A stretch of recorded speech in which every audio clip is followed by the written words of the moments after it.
Welcome to the grumpy lead-footed hyper-miller, where I have the need for speed, but the budget says no. Don't forget, any decisions you make are yours alone. You must do your own due diligence and research.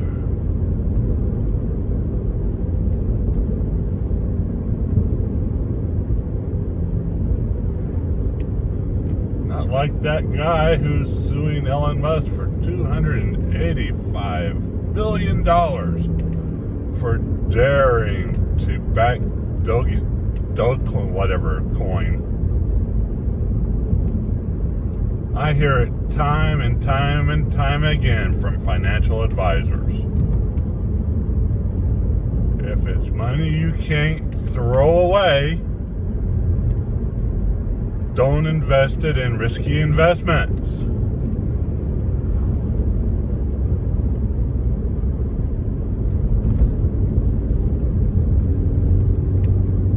Okay, now that I've got that off my chest. So I was talking to a peer the other day who was sort of confused that I was using the Cruse Control as more than just an on-off switch.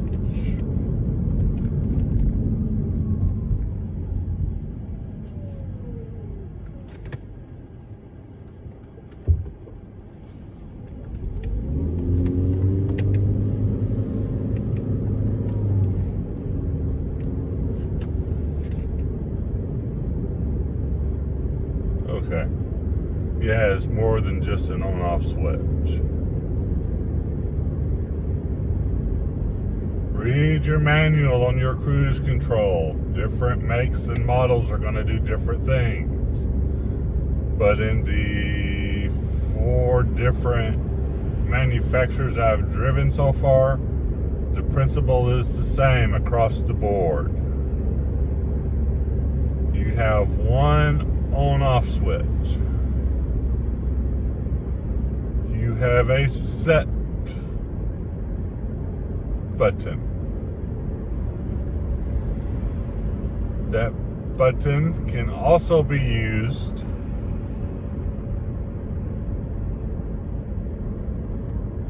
for continuous speed increase.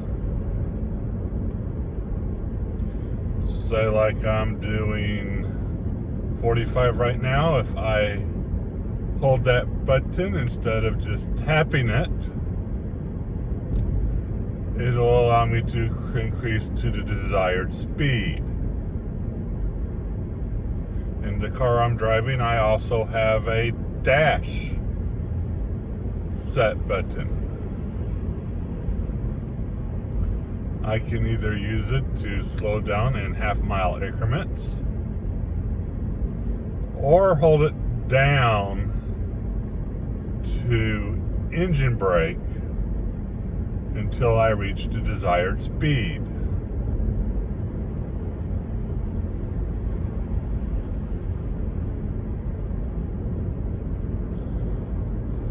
I also have a switch to put the Cruse Control to sleep, like I did just there, with my preset values still in memory. I'm sounding like a computer programmer, but I've got no other way to explain it.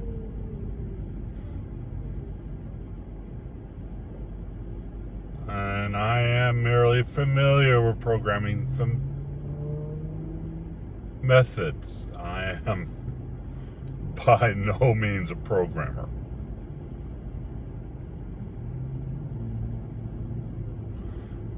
And if you, okay, so you notice I'm at 0. And we will slowly start up. When I reach 25 miles an hour or more, I hit the sleep switch.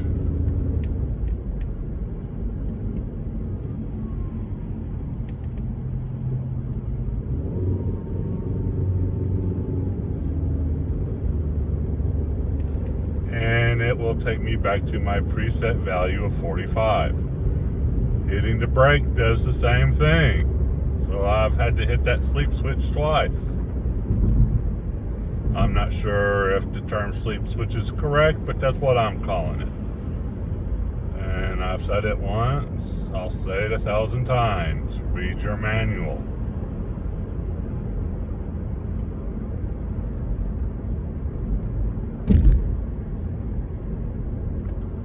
So I'm seeing the lights turning red, so I've just turned off cruise control to initiate slow down early.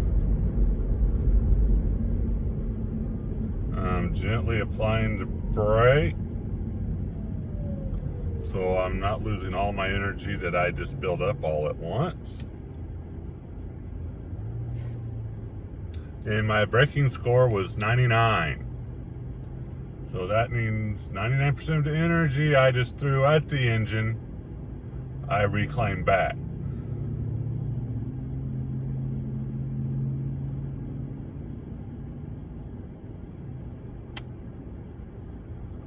When the traffic lights are real close, I tend not to use cruise control.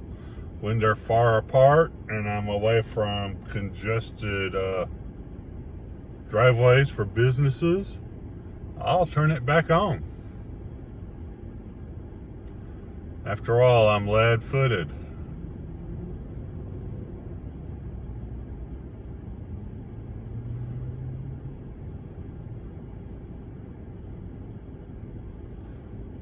While I can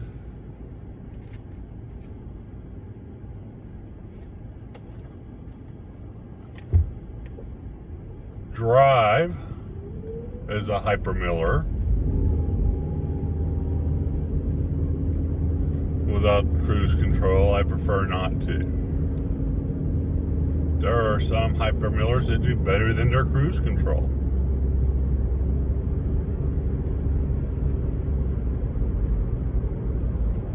And if I was under an old cruise control, that would probably be correct for me too. But today's cruise controls are way better at predictions.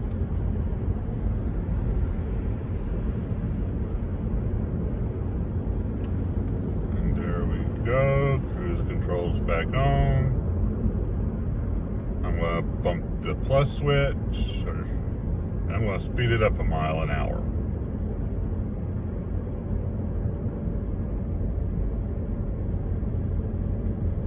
Once I figure out how to mount the phone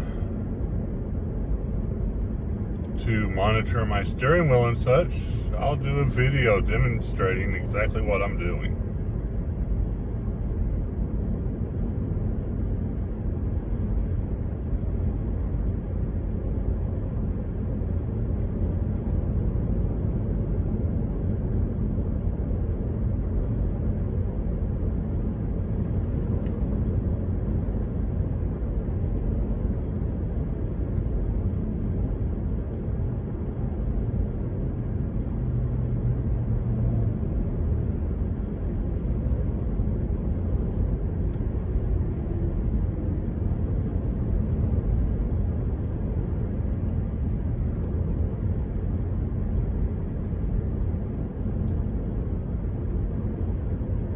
Now we get into the zillion traffic lights.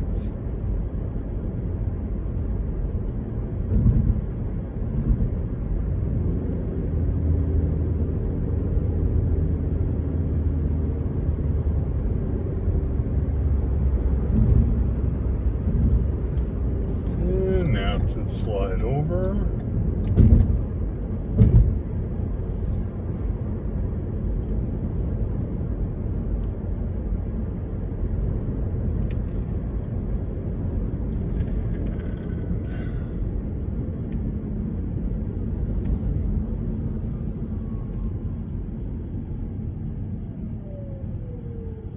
Keep rolling? Can I keep rolling? It's only 5 miles an hour, but I'm still rolling. I don't have to use as much energy, which means less fuel or less battery, depending on what I'm driving or the conditions.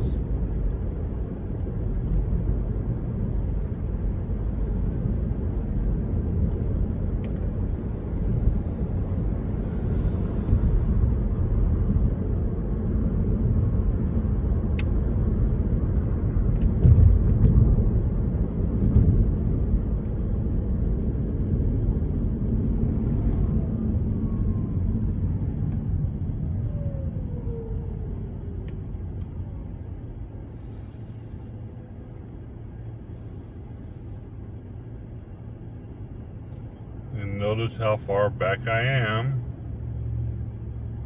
just in case somebody decides to rear end the car, several cars behind us, and I wind up getting pushed forward myself.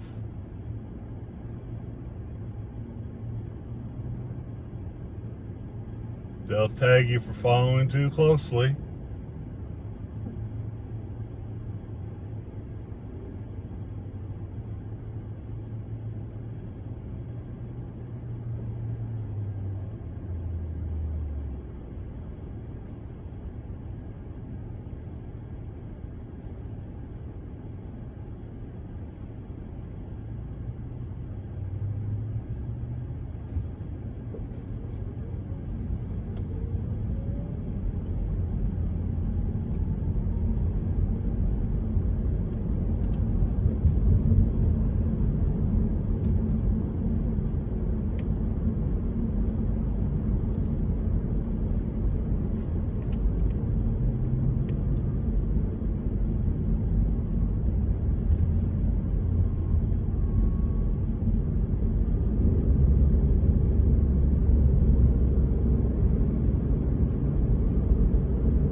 Oh, and just if y'all are curious, it's 97 degrees today. I'll probably only get 48 miles to the gallon. We'll see on the report in a little while.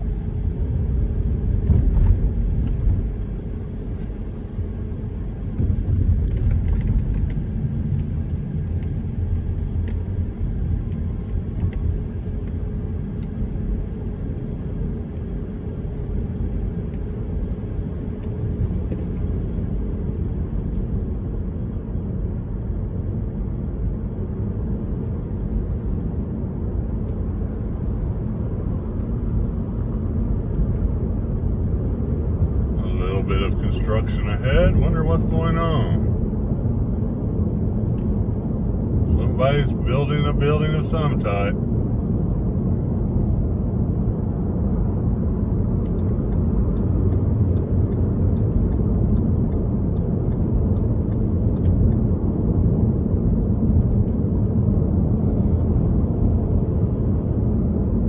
Maybe apartments.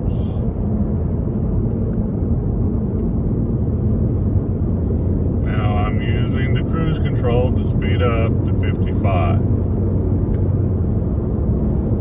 And there we go. Maybe I'm a little bit too fast for 55.